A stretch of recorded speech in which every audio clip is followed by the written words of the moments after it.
অনুপ্রেরণার আরেক নাম, মানে খাইতে খাইতে তো শেষ হয়ে যাচ্ছ তোমরা। মিস্টার ব্রেইনলেস, আমি আপনাকেই বলছি, ব্রেইন থাকলে বোঝার কথা। 350 টাকা বইয়ের দাম। চিকিৎসা নবীজি কি পদ্ধতিতে চিকিৎসা করছে, পুরো বইয়ের পাতা দেখছো? হ্যাঁ, সস্তব বিলালে বইটা আনেন নাই? হ্যাঁ, বইয়ের মধ্যে কিচ্ছু নাই, 34 পাতার একটা বই যে এরকম। 100 টাকা খরচ না, এই বইটা তুমি 1000 টাকা কেমনে বিক্রি করো? এটা ভক্তদের ভালোবাসা, এটা মানুষের ভালোবাসা, আমার কাছে 1000 দিয়ে নিচ্ছে।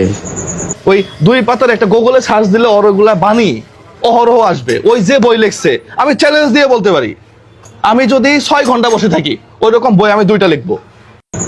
লিখে ফেলেন আপনি। আপনার ভালোবাসলে আমি 1 লাখ দিয়েও নিতে পারি, আপনার ভক্তরাও নিতে পারে। তোরসব বিলাল স্বর্ণের আংটি পাইস, আরো স্বর্ণের আংটি আরেকটা কিনে দিয়ে দিস। যে পরিমাণ গিফট আমি পাই আমি তো রেখে দিই না, আমি দিয়ে দিই। ওই তুলনায় তারা যা দিচ্ছে ওইটা কিছুই না, কারণ এগুলো সবই মানুষের জন্য, আমার জন্য না। আমিও বিএসসি ইঞ্জিনিয়ার, মাল মাথার মধ্যে একবারে কম আছে তা না, কিন্তু মানুষকে ঠকাইতে পারবো না, কথা স্পষ্ট।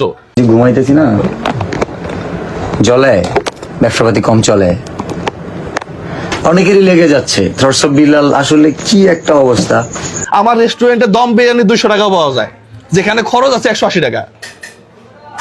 আমার রেস্টুরেন্টে আমি যে মাংস খাওয়াই, জি জি, সাধারণ মানুষ যেগুলা মাংস কিনে নিয়ে আসে একবারে বড় গরুর, ওই মাংস দিয়ে কালা ভুনা করে খাওয়াই। একই খাবার 5 স্টারে গেলে আপনার প্রায় 600 টাকা লাগবে, আমার এখানে 250 টাকা দিয়ে খায়। আবার এখন থরসব বিলাল একটা ওয়েবসাইট খুলছে, thorsofbilalbrand.com, কি 100 টাকার বই 1000 টাকা বিক্রি করে ফেলতেছে। আর 500 টাকা কেজি গরু মাংস 600 টাকা কিনা আমরা বিক্রি করতে পারতেছি না, খাচ্ছে না। জলে কেন ভাই, অনেকেই তো ব্যবসা করে। 250 টাকা দিয়ে যে জায়গায় গরুর মাংস পাওয়া যায়, থরসব বিলাল 300 টাকা দিয়ে চা বিক্রি করে আসছে।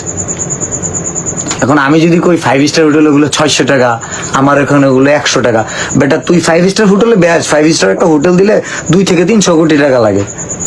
কেন রে ভাই, কি সমস্যা? ব্যবসা হয় না? আইডিয়া শেয়ার করবো। থরসব বিলাল হিউজ পরিমাণ ভ্যালু কামাইছে। ওয়েল, তোমার এই ভ্যালুটাকে কাজে লাগে মানবিক কাজ করো, অন্য কাজ করো, ঠিক আছে? বইটা তুমি 100 টাকা করে বিক্রি করতা, 150 টাকা করে বিক্রি করতা। আমার কাছে আসার পর আমি বলছি যে এটা কি হইলো, তাহলে তো শত শত মানুষ প্রচারিত হচ্ছে।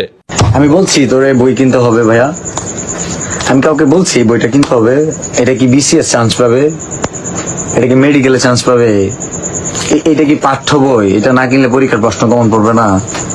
আমি এক থরসব বিলালকে খুশি করার জন্য চুপ করে থাকলাম, কিন্তু এই যে শত শত মানুষ প্রতারিত হচ্ছে, এটা তো আমার দায়বদ্ধতা আছে। ওই যে বলছি না, কিছুটা সফল হলে হিংসুকেরা যদি অহংকারী বলে, বিষয়টা সহজভাবে নিতে পারে না। একটু ঘাটলে বোঝা যায় হজম শক্তি কম, প্রতিহিংসা পরায়ণ, অন্যের ভালো দেখতে পারে না, তারাই বলবে অহংকারী। লজ্জা লাগে। মানে মানুষের বয়স হইলে যথেষ্ট, একটা মানুষ যদি সিনিয়র থাকে, তার সিনিয়র একটা রোল থাকে, এটা প্লে করতে হয়।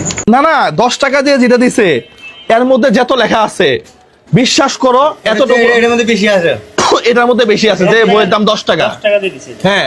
আর ওই যে বাণীগুলা লিখছে আমি দেখাই, যে এইটুক করে বাণী, ওই যে গুগলে ট্রান্সলেট করে ভিতরে আবার দিয়ে দিছে যে ট্রান্সলেট অটো করা যায়।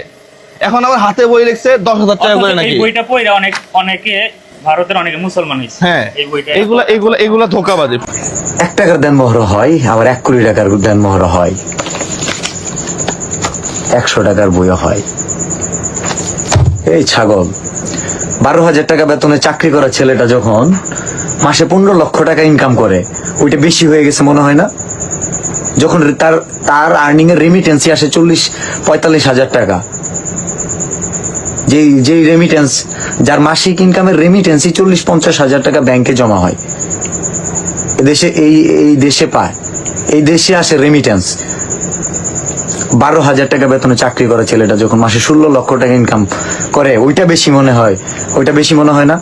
100 টাকার বই 1,000 টাকা, এটা বেশি মনে হয়?